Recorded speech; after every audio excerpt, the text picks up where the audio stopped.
Pharmacy. आप सभी कैसे हो? आई होप कि आप सभी ठीक होंगे। तो आज के इस वीडियो में हम बात करेंगे फार्मास्यूटिकल केमिस्ट्री की, जो कि आपको डी फार्म फर्स्ट ईयर में पढ़ना होता है। और आज हम यहाँ पे स्पेशली क्लास मतलब रेडी कर रहे हैं डी फार्म फर्स्ट ईयर का। ओके, अगर आप सब डी फार्म फर्स्ट ईयर में हैं तो वीडियो को लाइक कर दें और चैनल को तुरंत सब्सक्राइब कर लें, ताकि जो भी आपका कंटेंट है डी फार्म फर्स्ट ईयर के टोटल कंटेंट आपको इजी वे में मिल सके। और आपको अगर ऑनलाइन क्लासेस भी लेना है तो इसी वीडियो के डिस्क्रिप्शन बॉक्स में जाइएगा, वहां पे आपको व्हाट्सएप ग्रुप की लिंक मिलेगी। उस व्हाट्सएप ग्रुप को आप ज्वाइन करिएगा और वहां से आपको टोटल इन्फॉर्मेशन आपको मिल जाएगा कि हमें ऑनलाइन कोर्स कैसे परचेज करना है। बिल्कुल एफोर्डेबल प्राइस में है, कम प्राइस में है। आप लोग अगर कोर्स परचेज कर लेते हैं तो बिल्कुल इजी वे में आप अपना एग्जाम क्रैक कर सकते हैं। ओके, तो चलिए बिना लेट के हम अपने टॉपिक पे चलते हैं। तो आज हम अपना चैप्टर फर्स्ट स्टार्ट करेंगे फार्मास्यूटिकल केमिस्ट्री का, जो कि आपको डी फार्म फर्स्ट ईयर में पढ़ना होता है। ठीक है, तो ओवरऑल पढ़ने से पहले, टॉपिक पढ़ने से पहले मैं आपको सिलेबस इंट्रो करा देता हूँ। हमारा ये देखो डी फार्म फर्स्ट ईयर का ये आपका सिलेबस रहा, और ये फार्मास्यूटिकल केमिस्ट्री का थ्योरी का सिलेबस है। ठीक है, ना कि आपका प्रैक्टिकल का है। प्रैक्टिकल आपके कॉलेज में खुद ही करवाया जाएगा, बाकी थ्योरी भी पढ़ाई जाती होगी, ये हमें तो नहीं पता है, बाकी लैब भी करवाई जाती होगी। ठीक है, अब देखो फार्मास्यूटिकल केमिस्ट्री आपको मैं थ्योरी पढ़ाने जा रहा हूँ, और इसी थ्योरी से आपको क्वेश्चन मतलब पुटअप होते हैं। ठीक है, जब आप एक्सटर्नल एग्जाम देने जाओगे यूनिवर्सिटी का एग्जाम, तो इसी थ्योरी से ही टोटल क्वेश्चन पूछे जाते हैं। ओके, अब देखो ये कोर्स कोड मतलब फार्मास्यूटिकल केमिस्ट्री के सब्जेक्ट का कोड क्या है, ER20। उसके बाद 12T, टी मतलब आपका थ्योरेटिकल सब्जेक्ट है, इसीलिए इसका लास्ट में टी ऐड हुआ है। फार्मास्यूटिकल केमिस्ट्री ये थ्योरी हम लोग पढ़ने जा रहे हैं। और आज इसमें हम लोग जो अपनी टॉपिक है वो चैप्टर फर्स्ट का, जो ये टॉपिक चैप्टर फर्स्ट और टॉपिक हम लोग आज कवर करने जा रहे हैं। एक वीडियो में हम लोग कवर करेंगे आज इंट्रोडक्शन टू फार्मास्यूटिकल केमिस्ट्री। अब देखो हम लोग क्या है, सबसे पहले इस सब्जेक्ट के बारे में जानेंगे। ठीक है, ये जो फार्मास्यूटिकल केमिस्ट्री हमारा सब्जेक्ट है, सबसे पहले हम लोग इसका इंट्रोडक्शन जानेंगे। उसके बाद इसका स्कोप क्या है और इसके ऑब्जेक्टिव क्या है। इंट्रोडक्शन मतलब क्या है, उसके बारे में थोड़ा सा इंट्रो लेना, थोड़ा सा जानकारी ले लेना। और उसके बाद स्कोप मतलब क्या है, उसके मतलब फ्यूचर में जैसे हम इसको पढ़ रहे हैं तो फ्यूचर में उसका यूज क्या है। ठीक है, उसको बोलते हैं हम लोग स्कोप। एंड ऑब्जेक्टिव माने हमारा होता है उद्देश्य। जैसे आप लोग कोई काम करते हो ना, तो उसका कोई रीजन होता है, कोई उद्देश्य होता है, कुछ सोच समझ के वो काम आप करने जाते हो। ठीक है, तो उसका ये ऑब्जेक्टिव भी है। ठीक है, तो हमें देखो फार्मास्यूटिकल केमिस्ट्री का इंट्रोडक्शन पढ़ना है, स्कोप पढ़ना है और ऑब्जेक्टिव पढ़ना है। उसके बाद नेक्स्ट वाली जो हमारी मोटी हेडिंग आती है, उसमें आपको sources and type of error पढ़ना है। क्या है sources and type of error? Error मतलब जो हम लोग गलती, त्रुटि या कमी करते हैं अपने लेबोरेटरी में, वो गलती या त्रुटि कितने टाइप की होती है और वह कहाँ से आती है, उसके स्रोत क्या है, इसको हम जानेंगे। और इसी के अंदर हमारे कुछ सब टॉपिक आती है, एक्यूरेसी, प्रिसीजन, सिग्निफिकेंट फिगर। ये सारी चीजें आज हम लोग एक ही वीडियो में कवर करेंगे। तो वीडियो बहुत ही इंपॉर्टेंट होने वाली है आप सभी के लिए, तो वीडियो के लास्ट तक आप लोग जरूर बने रहिएगा, ताकि जितने कंटेंट है इजी वे में आपको मिल सके। और नोट्स मैं आप सभी के लिए लेके आया हूँ बिल्कुल इजी लैंग्वेज में। आई होप कि आप सभी को समझ में आ जाएगा। अगर नहीं भी आता है कहीं पर तो आप लोग कमेंट बॉक्स में कमेंट जरूर करिएगा। ठीक है, तो हम यहाँ से लेके यहाँ तक आज एक ही वीडियो में कवर करेंगे। ओके, चलिए हम अपने टॉपिक पे आते हैं। तो हम अपना टॉपिक स्टार्ट करते हैं। सबसे पहले हमारा क्या है, इंट्रोडक्शन। वहां पे आपने सिलेबस में देखा कि पहला पॉइंट हमें इंट्रोडक्शन ही देखना था, किस पे, फार्मास्यूटिकल केमिस्ट्री पे। तो सबसे पहले हम आपको ये बताएंगे कि फार्मास्यूटिकल केमिस्ट्री का इंट्रोडक्शन क्या है। Pharmaceutical chemistry is a branch of science that deal with the study of drug and medicine. इसके पहले जब आप लोग केमिस्ट्री पढ़ रहे थे क्लास 10th 12th 7th में, तो वहां पे आप लोग ये देख रहे थे केमिस्ट्री में हम लोग केमिकल के बारे में स्टडी करते हैं, उन्हें हम बोलते हैं केमिस्ट्री। बट यहाँ पे आपका फार्मास्यूटिकल केमिस्ट्री है। ठीक है, अब आप लोग क्या है, फार्मा से जुड़ चुके हो, तो फार्मास्यूटिकल केमिस्ट्री पे आपको फोकस करना है, ना कि नॉर्मल केमिस्ट्री पे फोकस करना है। तो मतलब जो फार्मास्यूटिकल केमिस्ट्री होती है, यह भी आपकी क्या एक साइंस की ही ब्रांच होती है, जहाँ पे हम लोग स्टडी करते हैं ड्रग और मेडिसिन का। अब देखो, ड्रग और मेडिसिन का स्टडी तो करते हैं, लेकिन ये ड्रग कैसे बनाई जाती है, ये मेडिसिन कैसे बनता है, ड्रग्स की रिफाइनरी कैसे होती है, ये सारी चीजें जब हम पढ़ते हैं तो उसको हम बोलते हैं pharmaceutical chemistry. Okay, I hope कि आपको ये जो पहला पॉइंट था डाउट क्लियर हुआ होगा। अब हम नेक्स्ट पॉइंट पे चलते हैं। It involves designing, making and testing chemical compound to see if they can be use as safe and effective medicine. अब देखो सेकंड वाली पॉइंट में क्या लिखा है, ये जो हम इसके पहले आप लोगों को बताया कि ड्रग एंड मेडिसिन, ठीक है, ये डील करती है किसकी स्टडी, ड्रग और मेडिसिन की। तो ड्रग और मेडिसिन की स्टडी में ये इन्वॉल्व होते हैं कि हमारी ड्रग या मेडिसिन कैसे बनाई जा रही है, उसकी डिजाइनिंग कैसे दी जा रही है, ठीक है, और उसमें कौन से केमिकल कंपाउंड है उसकी टेस्टिंग कैसे की जा रही है, ये सारी चीजें हम अपने फार्मास्यूटिकल केमिस्ट्री के अंडर में करते हैं, ठीक है। और हम लोग यह भी देखते हैं कि वह जो हमारी ड्रग या मेडिसिन है कहाँ तक वह सेफ है और कहाँ तक जैसे आप खाने के बाद हमारे बॉडी में वो कैसी इफेक्ट शो कर रही है, ये सारी चीजें हम चेक करते हैं, ठीक है। सेफ एंड इफेक्टिव मतलब ये होता है कि हमारी बॉडी के लिए वह मेडिसिन सेफ रहे और जो हमें थेरापेटिक इफेक्ट चाहिए वो मेडिसिन वो हमारे बॉडी के अंदर शो करे, ठीक है, उसे हम बोलते हैं फार्मास्यूटिकल केमिस्ट्री। अब हम थर्ड पॉइंट की बात कर लेते हैं। Pharmaceutical chemistry helps in the discovery, development and quality control of drug used to treat disease. अब देखो क्या है, फार्मास्यूटिकल केमिस्ट्री हमारी वहां भी हेल्प करती है जब हमें किसी न्यू ड्रग की या तो न्यू मेडिसिन की डिस्कवरी करना हो, या तो उसको डेवलपमेंट करना हो, या तो क्या उसकी क्वालिटी को कंट्रोल करना हो, तब भी क्या है हमारी फार्मास्यूटिकल केमिस्ट्री के अंडर में ही करते हैं, ठीक है। और जब तक आप ये सारी चीजें कर रहे हैं, किसी भी ड्रग की डिस्कवरी कर रहे हैं, उसका डेवलपमेंट कैसे हो रहा है, ये सारी चीजें करते हैं ना, और उसकी क्वालिटी को कंट्रोल, ये मेन बात हो जाती है। जैसे क्या है आजकल की कुछ चीजें मतलब बहुत सी मेडिसिन ऐसी हैं कि जैसे खाने के बाद वो अपना इफेक्ट ही नहीं शो करती हैं, तो क्या है वो थोड़ी सी उनकी क्वालिटी जो है कम है। But quality control of drug, हमें क्या है उस ड्रग की क्वालिटी पर भी फोकस करना है, बेस्ट क्वालिटी की आपको ड्रग चूज करना और बनाना है, तभी आपका ये जो डिजीज की ट्रीटमेंट में वह हेल्प करेगी, ठीक है। आई होप कि आपको इंट्रो वाला पार्ट समझ में आ गया होगा। अब हम चलते हैं अपने स्कोप पे। स्कोप ऑफ फार्मास्यूटिकल केमिस्ट्री मतलब जैसे हम पढ़ रहे हैं तो इसका कुछ स्कोप होगा, ठीक है, मकसद होगा, तभी आप पढ़ रहे हैं इसको। अब इसकी स्कोप की बात कर लेते हैं। सबसे पहले मैं ऊपर इंट्रो में ही बता दिया हूँ कि ड्रग डिस्कवरी एंड डिजाइन, ठीक है, कोई भी अगर ड्रग की हमें न्यू ड्रग की डिस्कवरी करनी है या तो उसकी डिजाइनिंग करनी है तो हम अपने फार्मास्यूटिकल केमिस्ट्री में ही करते हैं। अभी आप डी फार्म फर्स्ट ईयर में हैं, अगर आप इन फ्यूचर बी फार्मा करेंगे ना तो वहां पे आपको एक सब्जेक्ट मिलेगा मेडिसिनल केमिस्ट्री। अगर आप वह मेडिसिनल केमिस्ट्री पढ़ेंगे तो वहां पे आपको सारा डाउट क्लियर हो जाएगा कि हमारी कोई भी ड्रग कैसे बनती है, कैसे टूटती है, कैसे उसकी डिजाइनिंग होती है, सारी चीजें आप लोग वहीं पे जान जाएंगे, ठीक है। हमारी मेडिसिनल केमिस्ट्री भी हमारी फार्मास्यूटिकल केमिस्ट्री की ही वो भी ब्रांच ही है, ओके। आई होप कि आपका डाउट क्लियर हो गया होगा। अब देखो पहली पॉइंट हमारा मतलब ये था कि ड्रग डिस्कवरी एंड डिजाइन, कोई भी न्यू ड्रग की जब डिस्कवरी करनी होती है या तो डिजाइनिंग करनी होती है तब हम अपने फार्मास्यूटिकल केमिस्ट्री के अंडर में ही ये सारी चीजें करते हैं।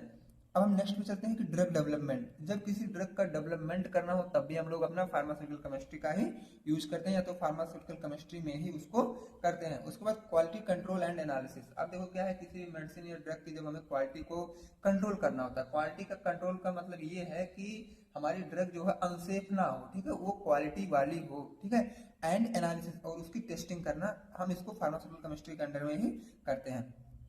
अब हम देखते हैं कि फार्मास्यूटिकल इंडस्ट्री, इसका देखो जो सबसे बड़ा रोल है कि फार्मास्यूटिकल इंडस्ट्री में आप देखो जिस कंपनी या इंडस्ट्री में हमारी दवा की मैन्युफैक्चरिंग हो रही है, ठीक है, जैसे सिप्ला है, सन है, मैक्लियॉड है, एबोट है, एल्केम है, ये सब हमारी क्या है टॉप 10 कंपनी है जो कि ड्रग की मैन्युफैक्चरिंग करती है, मेडिसिन की मैन्युफैक्चरिंग करती हैं।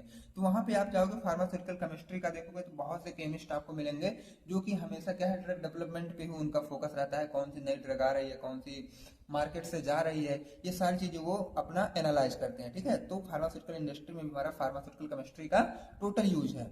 रिसर्च एंड डेवलपमेंट डिपार्टमेंट मतलब R&D डिपार्टमेंट, आप जब इन फ्यूचर कभी जाएंगे फार्मा कंपनी में जहां पे मेडिसिन और ड्रग बनती हो तो वहां पे एक डिपार्टमेंट आपको मिलेगा रिसर्च एंड डेवलपमेंट डिपार्टमेंट। तो वहां पे जो नई ड्रग आती है वहां पे जो साइंटिस्ट लोग रहते हैं उसको रिसर्च करते हैं, डेवलप करते हैं और एक अच्छी इफेक्टिव क्वालिटी वाली मेडिसिन बनाते हैं जो कि हमारे बॉडी के लिए थेरापेटिक इफेक्ट शो करती है, ओके। आई होप कि आपको स्कोप वाला डाउट क्लियर हुआ होगा। अब हम चलते हैं इसके ऑब्जेक्टिव पे, ठीक है। जैसे कि फार्मास्यूटिकल केमिस्ट्री का आप पढ़ रहे हैं तो इसका ऑब्जेक्टिव मतलब इसका उद्देश्य क्या है, ठीक है।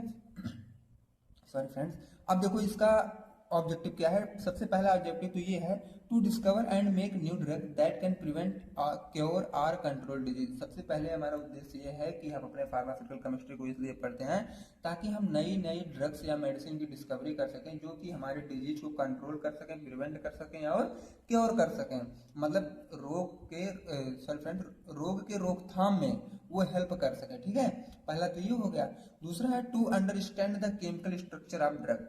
किसी भी ड्रग का एक अपना बहुत बड़ा सा केमिकल स्ट्रक्चर होता है, उसको समझने के लिए भी हम अपना फार्मास्यूटिकल केमिस्ट्री का ही यूज करते हैं। जैसे मैं नहीं बताया इसके पहले कि मेडिसिनल केमिस्ट्री आप पढ़ेंगे तो वहां पे आपको बड़े बड़े ड्रग के स्ट्रक्चर दिखेंगे, तो वही क्या है, केमिकल स्ट्रक्चर ऑफ ड्रग है। ओके, आई होप कि आप समझ में आ गया होगा। जैसे पैरासीटामॉल हमारी ड्रग आती है, एस्पिरिन ड्रग आती है, इसका जब आप केमिकल रिएक्शन वो स्ट्रक्चर पढ़ेंगे ना, तब आप बहुत डीप में चले जाएंगे और अच्छे से समझ में आएगा। To study the reaction of drug, अब देखो किसी भी ड्रग का रिएक्शन कैसा होता है, कहाँ पे होता है, उसकी स्टडी भी हम अपने फार्मास्यूटिकल केमिस्ट्री में ही जानते हैं। To check the quality and purity of drug, किसी भी ड्रग की अगर हमें क्वालिटी और प्योरिटी को चेक करना हो तो हम फार्मास्यूटिकल केमिस्ट्री के ही यूज करते हैं वहां पे, ठीक है। आई होप कि यहाँ तक का आपका डाउट क्लियर हुआ होगा। अब हम चलते हैं, जो मेन इंपॉर्टेंट टॉपिक आपकी आती है वो sources and type of error है, ठीक है। अब यहाँ पे मैं थोड़ा सिलेबस से और आपको इंट्रो करा दूं।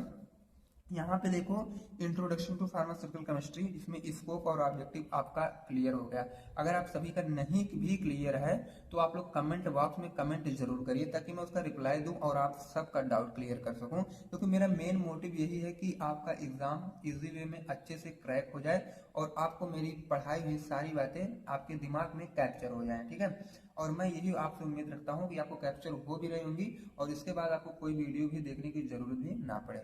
अब हम जो हमारी नेक्स्ट पॉइंट है वो है sources and type of error. इसमें देखो हमें पढ़ना है एक्यूरेसी, प्रिसीजन, सिग्निफिकेंट फिगर, लेकिन जो मेन मोटिव इस हेडिंग का है उसमें आपको एरर पढ़ना है, एरर के टाइप और सोर्स पढ़ना है, जो कि आपके एग्जाम में बड़े नंबर के क्वेश्चन यहाँ से बनते हैं। तो सबसे पहले मैं बात करूंगा एरर क्या होता है। एरर मतलब जो आप त्रुटि, गलती या कमी कर देते हैं जब आप लैब में या मतलब अपने लेबोरेटरी में, प्रयोगशाला में जब कोई भी प्रयोग परफॉर्म करने जाते हैं, मतलब कोई भी प्रैक्टिकल परफॉर्म करने जाते हैं, तो वहां पे हमसे कुछ ना कुछ कमी या त्रुटि हो जाती है, उसी को हम लोग बोलते हैं एरर, ठीक है। उसी को ही हम लोग बोलते हैं एरर। अब देखो क्या है, error are defined as difference between exact value and observed value. अब अगर आपको कोई बोल दे कि एरर, एरर आप तो जानते त्रुटि या गलती या कमी, लेकिन अब एरर को अगर डिफाइन करना हो तो आप क्या करोगे।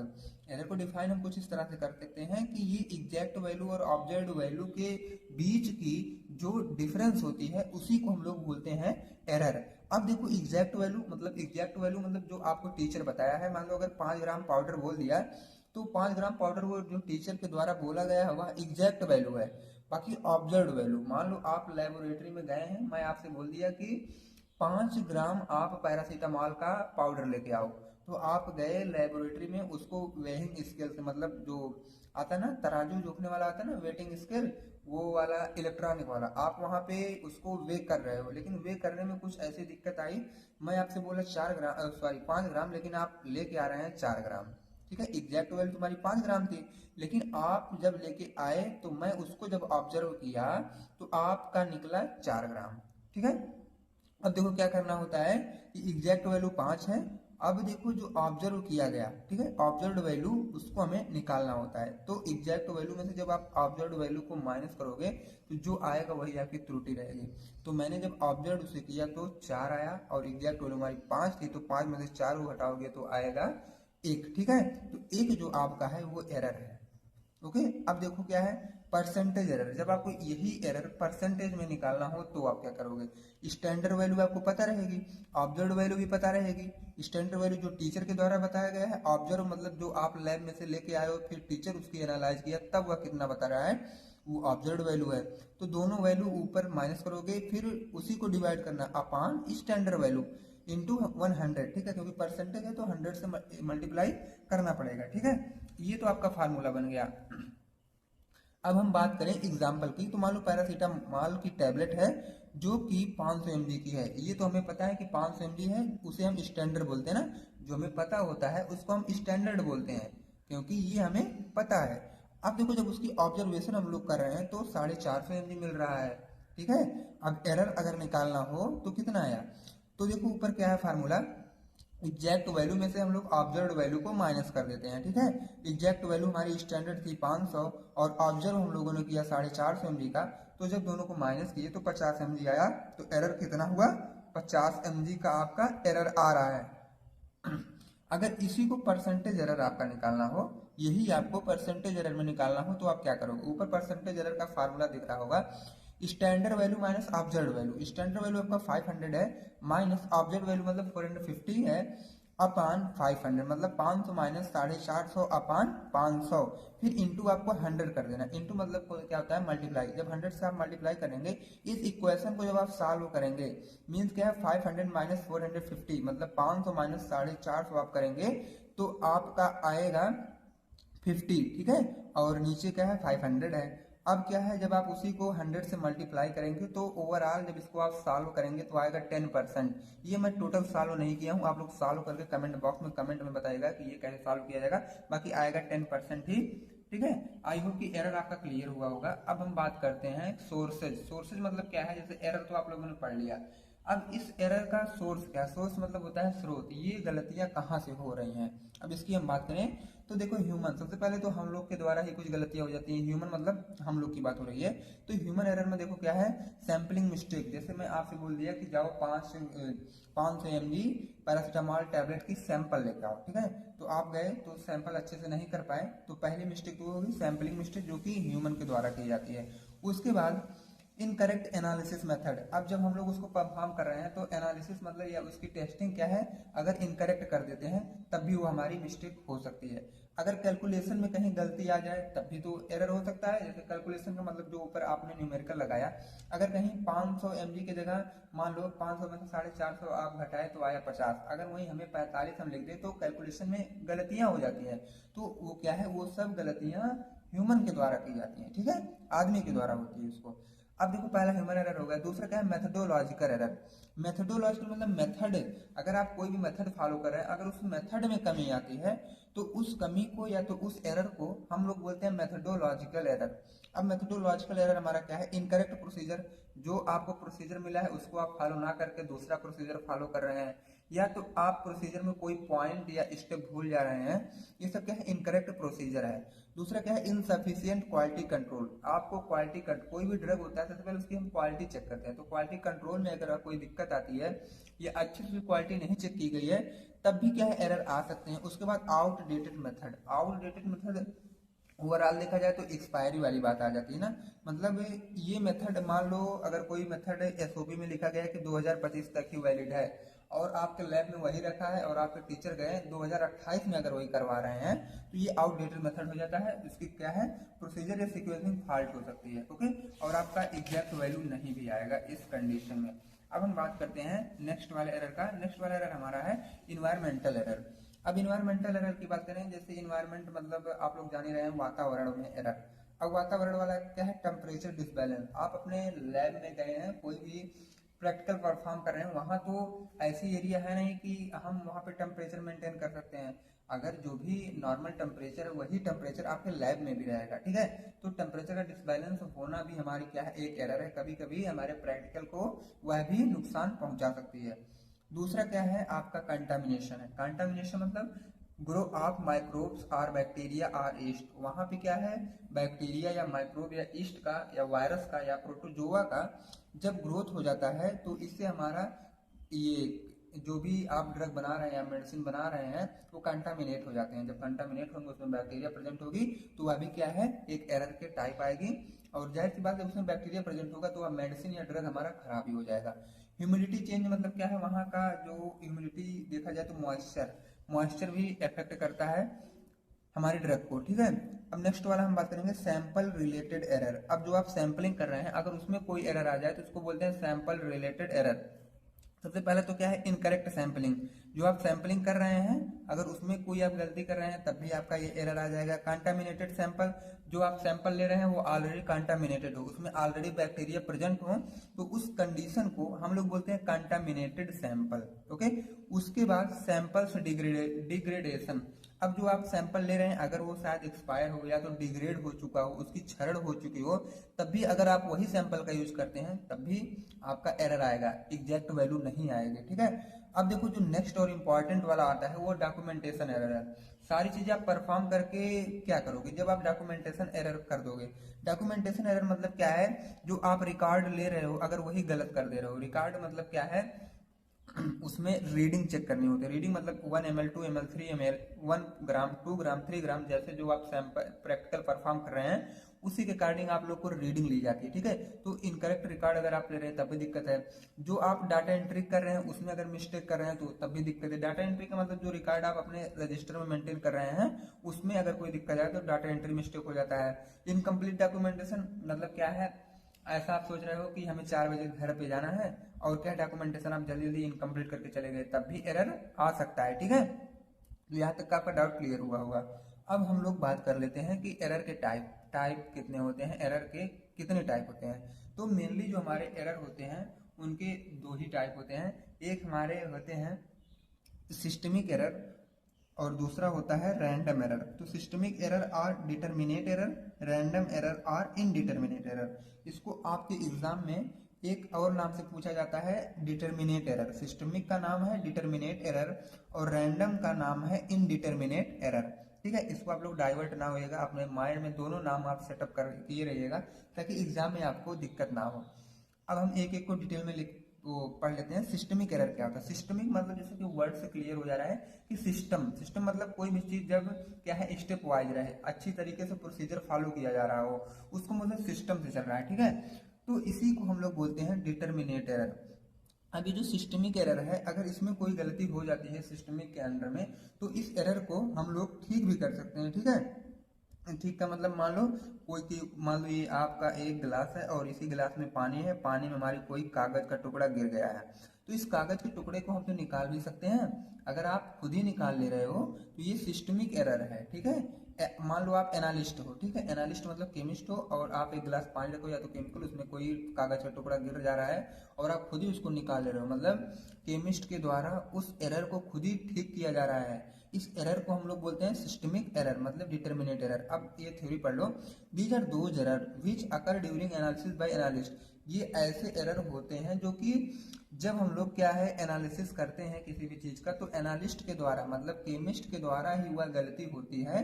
और वो गलती क्यों होती है? या तो इंस्ट्रूमेंट गलत हो, या तो वो जो केमिस्ट या एनालिस्ट है वह प्रोसीजर ही गलत फॉलो कर रहा होगा। ठीक है, तभी गलती हो सकती है। उस गलती को हम लोग बोलते हैं systemic error. These error can be prevented or minimise. इस एरर को क्या है हम लोग प्रिवेंट भी कर सकते हैं, रोक भी सकते हैं, और मिनिमाइज मतलब अपने अकॉर्डिंग उसको कम भी कर सकते हैं। ठीक है, ऐसे एरर को हम लोग सिस्टमिक एरर बोलते हैं। अब इसका एग्जाम्पल की बात कर लें तो एग्जाम्पल में आता है incorrect formula use by analyst by for calculation. अब देखो जो हमारे केमिस्ट होते हैं कभी कभी फार्मूला गलत ले लेते हैं, मतलब इनकरेक्ट फार्मूला ले लेते हैं कैलकुलेशन में, तो उससे जब फार्मूला इनकरेक्ट लगाएंगे तो टोटल ऑब्जर्वेशन जो है उनकी गलत आएगी। तो जब टोटल ऑब्जर्वेशन गलत आएगी तो वही क्या है वो आगे पास करेंगे, तो आगे जाते जाते जब उनसे सीनियर लेवल के जो केमिस्ट रहेंगे वो चेक करेंगे, वहीं पे उनकी एरर दिख जाती है। ठीक है, तो आई होप आपका सिस्टमिक एरर क्लियर हुआ होगा। अब हम चलते हैं रैंडम एरर पे। ठीक है, अब देखो ये रैंडम एरर क्या है? रैंडम एरर मतलब अचानक से जब कोई गलती हो जाए तो उसे हम बोलते हैं रैंडम एरर मतलब इनडिटरमिनेट एरर। अब देखो इनडिटरमिनेट एरर में क्या होता है? In this type of error which are occur randomly. ये ऐसे एरर होते हैं जो कि रैंडमली हो जाते हैं, जैसे हम लोग ना चाह कर भी ऐसी गलतियां हो जाती हैं। ठीक है, which are unpredictable and difficult to identify. और ये क्या है? अनप्रेडिक्टेबल भी होती हैं और इसको हम लोग आसानी से आइडेंटिफाई भी नहीं कर पाते हैं। जैसे वो हो गया, मान लो ये एरर आ गए हमारे सॉल्यूशन में, लेकिन ये तो हमें पता है कि इसमें एरर है, बट हम लोग उसको आइडेंटिफाई नहीं कर पा रहे हैं कि कौन सा एरर है और कहाँ पे ये एरर है, और उसको हम लोग कैसे मिनिमाइज करें या तो प्रिवेंट करें, ये हम जल्दी आइडेंटिफाई नहीं कर पाते हैं अपने रैंडम एरर में। ठीक है, analyst has no control over this type of error. यहाँ पे देखो जो केमिस्ट या एनालिस्ट होंगे ये ऐसे एरर पे कोई कंट्रोल ही नहीं कर पाएंगे। जैसे ये सब एरर आते हैं टेम्परेचर की वजह से, ह्यूमिडिटी की वजह से, मॉइस्चर की वजह से, जिसको हम लोग कंट्रोल ही नहीं कर पाते हैं। ठीक है, एग्जाम्पल क्या है? एरर अगर ड्यू टू टेम्परेचर और ह्यूमिडिटी। यहाँ पे क्लियर लिखा भी गया है कि ऐसे एरर जो हमारे टेम्परेचर और ह्यूमिडिटी की वजह से आ जाते हैं उन एरर को हम लोग रैंडम एरर बोलते हैं। ठीक है, अब देखो मैं फिर सिलेबस से आपको एक बार इंट्रो कराता हूँ कि ये sources and type of error आपका क्लियर हुआ। अब हम बात करेंगे एक्यूरेसी, प्रिसीजन और सिग्निफिकेंट फिगर का। ठीक है, जो कि 2 मार्क्स के आपके एग्जाम में कई बार पूछा गया है। अब हम जाते हैं एक्यूरेसी। एक्यूरेसी का सेंस क्या होता है?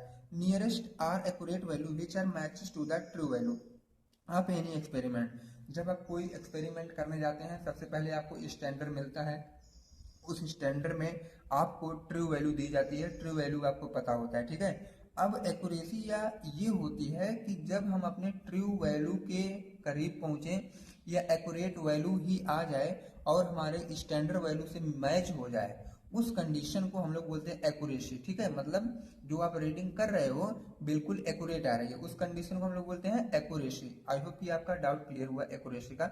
अगर ये डिफिनेशन आपको ना समझ में आती हो तो दूसरी डिफिनेशन क्या है, accuracy refers to how close the measured result, जो आप रिजल्ट मेजर किए हो, ठीक है, वो ट्रू वैल्यू से कितनी क्लोज आ रही है। मतलब मान लो आपका ट्रू वैल्यू इधर है, ट्रू वैल्यू मान लो आपकी 5 है, जो आप मेजर कर रहे हो वो 4.9 आ रही है, तो इसको भी हम लोग एक्यूरेसी बोल सकते हैं। ठीक है, अब हम बात करेंगे प्रिसीजन का। अब देखो एक्यूरेसी के बाद हम लोग कवर कर रहे हैं अपना प्रिसीजन। प्रिसीजन क्या होता है, प्रिसीजन मतलब होता है कि जब हम कोई भी वैल्यू अगर ले रहे हैं तो ट्रू वैल्यू के वह कितना करीब जा रहा है। कितना करीब मतलब अगर हम 5-6 बार उसको मेजर कर रहे हैं तो हमारे ट्रू वैल्यू के ही करीब जा रहा है, उसी कंडीशन को हम लोग बोलते हैं प्रिसीजन। ठीक है, it is define as it is the repeated value of measurement, जो हम मेजरमेंट कर रहे हैं रिपीटेड वैल्यू जो आ रही है उसको हम लोग बोलते हैं प्रिसीजन। रिपीटेड वैल्यू मतलब जैसे आपका ट्रू वैल्यू 10 है, ठीक है, अब 10 तो जो हमारा है ये ट्रू वैल्यू है, अब रिपीटेड वैल्यू जो है 9.9 लगातार आ रही है, जितनी बार हम कैलकुलेशन कर रहे हैं उतनी बार 9.9 आ रही है, तो उस कंडीशन को हम लोग बोलते हैं precision. They can decrease the chance of error, अगर आप कोई भी काम कर रहे हैं प्रिसीजन को फॉलो करते तो एरर का चांस जो होगा थोड़ा सा घट सकता है, क्योंकि 3-4 बार जब हम किसी भी चीज का कैलकुलेशन करेंगे तब जाके फाइनलाइजेशन करेंगे, तो जाहिर सी बात है गलतियां वहां पे नहीं होंगी। ठीक है, अब देखो एग्जांपल में क्या है, analyst perform the experiment on milk, कोई भी केमिस्ट या एनालिस्ट है जो कि दूध पे अपनी वह एक्सपेरिमेंट कर रहा है और दूध उसके साथ क्या है पानी को वह चेक कर रहा है। ठीक है, दूध में कितना पानी प्रेजेंट है, और वहां पे वह देखा 88.3, 85.4, 86.3, 88.5, 87.9 ये सब इसके हैं, और एक्चुअल में पानी की जो परसेंटेज होगा क्या है 87 है। ओवरऑल देखा जाए समथिंग में क्या है 87 है, तो प्रिसीजन की रेंज कितनी आ रही है 85.4 टू 88.5 तक अगर लगातार वही आ रही है, तो इससे वो एनालाइज कर दे रहा है कि ये वाटर का जो परसेंटेज है मिल्क में वह 87 हो सकता है। ठीक है, अब हम बात करेंगे सिग्निफिकेंट फिगर का। अब देखो ये सिग्निफिकेंट फिगर क्या होता है, these are those numbers or digit, ये ऐसे नंबर या डिजिट होते हैं जिसका यूज हम लोग करते हैं किसी भी ऑब्जर्वेशन या रिजल्ट में। अब देखो जहाँ पे हम लोग को बहुत माइनर वैल्यू चाहिए होती है तो हम लोग 10.9 डेसिमल में चले जाते हैं, ऐसे डायरेक्ट 11 नहीं लिखते हैं कि 10.9 को हम लोग 11 लिख दें, 10.9 ही लिखेंगे अगर वो 10.9 की रीडिंग आ रही है। ठीक है, तो यहाँ पे बहुत क्लियरली हमें जो भी आता है उसको क्लियरली लिख देना होता है। तो जब कहीं भी देखो रिजल्ट या कोई भी ऑब्जर्वेशन होता है तो ज्यादातर पॉइंट में लोग लिख देते हैं, जितना उनका होता है उतना एक्यूरेट ही लिखते हैं, और एक्यूरेसी लिखने के लिए हम लोग को पॉइंट का यूज करना पड़ता है।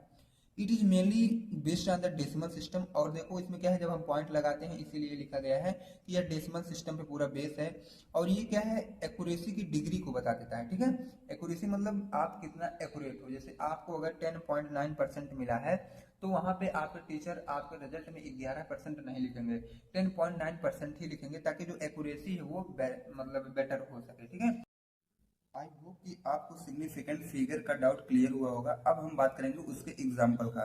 तो देखो एग्जाम्पल में हम क्या देख रहे हैं कि सिग्निफिकेंट फिगर में जैसे कुछ एग्जाम्पल होता है, जैसे आपको कुछ सीखना है तो अगर आप उसको एग्जाम्पल के व्यू से देखते हैं तो बहुत ही अच्छे से समझ में आता है। ठीक है, तो हम लोग सिग्निफिकेंट फिगर का एग्जाम्पल देखेंगे। तो एग्जाम्पल में देखो क्या लिखा गया है, the number 13.2 is said to have 3 significant figure. अब यहाँ पे देखा जा रहा है कि ये जो नंबर आपको दिया गया है 13.2, इसमें आपको क्या है 3 सिग्निफिकेंट फिगर दिख रहे होंगे। ठीक है, 1 2 3 3 सिग्निफिकेंट फिगर आपको ये विजुअल हो रहे होंगे, and number 13.20 is said to have 4 significant figure. अभी जो 13.20 ये कह रहा है कि हमारे पास 4 सिग्निफिकेंट फिगर हैं। तो ओवरऑल आपको ये तो क्या है एक जनरल सा एग्जांपल आप लोग को दिख रहा होगा कि यहाँ पे 1 2 3 4 डिजिट आपको दिख रही है तो 4 सिग्निफिकेंट फिगर होगा, और यहाँ पे आपको 3 डिजिट दिख रही है तो 13.2 कह रहा है कि हमारे पास 3 सिग्निफिकेंट फिगर है। अब देखो ये सिग्निफिकेंट फिगर का ये अभी तो आपका एग्जाम्पल का ओवरव्यू था, अब इसके कुछ रूल होते हैं ना, तो रूल हम लोग देख लेते हैं। रूल नंबर फर्स्ट जो हमारा है, all non zero value are significant, जितनी भी आपकी नॉन जीरो वैल्यू होती हैं वो सब सिग्निफिकेंट होती है। एग्जाम्पल की बात अगर हम करें तो 1.234 हैज 4 सिग्निफिकेंट फिगर। अब अगर इसमें देखा जाए तो 1.234 में आपका 4 सिग्निफिकेंट फिगर दिख रहा होगा, 1 2 3 4 आप काउंट भी कर सकते हैं, आपको 4 सिग्निफिकेंट फिगर दिखेगा। और अगर दूसरे एग्जांपल की बात करें 1.2 में क्या है, आपको दो सिग्निफिकेंट फिगर देखने को मिलेगा। ठीक है, अब देखो आई होप आपका पहला पॉइंट क्लियर हुआ होगा। सेकंड पॉइंट में क्या है, zero between non zero digits are significant. अब देखो क्या है, zero between non zero digit, zero के बीच में जो नॉन जीरो डिजिट रहती है उसमें कौन से सिग्निफिकेंट नंबर होते हैं। अब उसके एग्जांपल की बात करें तो जैसे यहाँ पे 1002 लिखा गया है, 1002, इसमें क्या है, आपको चार सिग्निफिकेंट फिगर आपको दिख रहे होंगे। अगर वही दूसरे एग्जांपल की बात करें तो 3.07 mAl है। ठीक है, इसमें आपको तीन सिग्निफिकेंट फिगर दिख रहे हैं, 3.07, 1 2 3। ठीक है, यह भी आपका क्लियर हुआ होगा। कुछ नहीं करना है, केवल आप सीक्वेंस से अच्छे से थोड़ा पेशेंस बना के वीडियो को लास्ट तक रहिएगा और अभी सारा डाउट आपका इजी लैंग्वेज में क्लियर हो जाएगा। ठीक है, अब देखो आप, आई होप कि आपका ये जो दो पॉइंट आपका क्लियर हुआ है। तीसरी पॉइंट पे आप लोग फोकस बनाइएगा। तो ये तीसरी पॉइंट हमारी है, zeros to left of the first non zero digit. ये जो पहले नॉन जीरो डिजिट होते हैं, जीरो उनके लेफ्ट पे होता है। ठीक है, ये क्या है, इसको आप सिग्निफिकेंट फिगर नहीं बोल सकते हैं। ठीक है, अब देखो, such zero indicate the position of decimal point. Zero को हम लोग कहाँ इंडिकेट करते हैं, डेसिमल पॉइंट के पोजीशन पे हम लोग जीरो को इंडिकेट करते हैं। एग्जांपल की बात अगर हम करें तो यहाँ पे आपको एग्जांपल दिख रहा होगा 0.001 डिग्री सेंटीग्रेड। ठीक है, has only one significant figure, यहाँ पे आपको केवल एक ही सिग्निफिकेंट फिगर दिख रहा है। ठीक है, एंड 0.012 ग्राम में आपको दो सिग्निफिकेंट फिगर दिखेगा, क्योंकि वहां पे क्या है, जीरो क्या है, फर्स्ट नॉन जीरो डिजिट के लेफ्ट में आपका आ रहा है। ठीक है, इसीलिए यहाँ पे सिग्निफिकेंट फिगर थोड़ा सा रूल यहाँ पे चेंज हुआ है। अब हम लास्ट की बात करते हैं। लास्ट रूल जो आपका आता है, zero to the right of a decimal point. Zero यहाँ पे क्या है, डेसिमल पॉइंट के राइट पे रहेगा। ठीक है, किसी भी नंबर में जो कि सिग्निफिकेंट होगा, means zero to the right of a decimal point in a number are significant. Example किसकी बात करें तो 0.023 ml, यहाँ पे लिखा गया है 0.023 ml। इसमें आपको क्या है, has two significant figure, while 0.0200 है थ्री सिग्निफिकेंट फिगर। 0.023 mm में आप लोग देखेंगे तो दो ही सिग्निफिकेंट फिगर आपको दिखेगा, और वहीं अगर देखा जाए 0.0200 में आपको तीन सिग्निफिकेंट फिगर केवल देखने को मिलेगा। ठीक है, ये हमारे कुछ रूल थे जो कि आप 3-4 बार अपने कॉपी में नोटबुक में प्रैक्टिस करेंगे तो आपके माइंड का सेटअप यह अच्छे से बन जाएगा, और यह आपके एग्जाम पॉइंट ऑफ व्यू से बहुत ही इंपॉर्टेंट टॉपिक है। कभी कभी क्या पूछता है, सिग्निफिकेंट फिगर बताओ और उसके रूल बताओ और उसका एग्जाम्पल के साथ बताओ। ठीक है, तो सिग्निफिकेंट फिगर, एक्यूरेसी, प्रिसीजन, ये सब 2 मार्क्स के क्वेश्चन है, इसको आप लोग अच्छे से तैयार करेगा। और अगर आप सब हमारे चैनल पर पहली बार हैं तो वीडियो को लाइक कर दें और चैनल को भी सब्सक्राइब कर दें, ताकि नेक्स्ट वीडियो का इन्फॉर्मेशन सबसे पहले आप तक पहुंचे।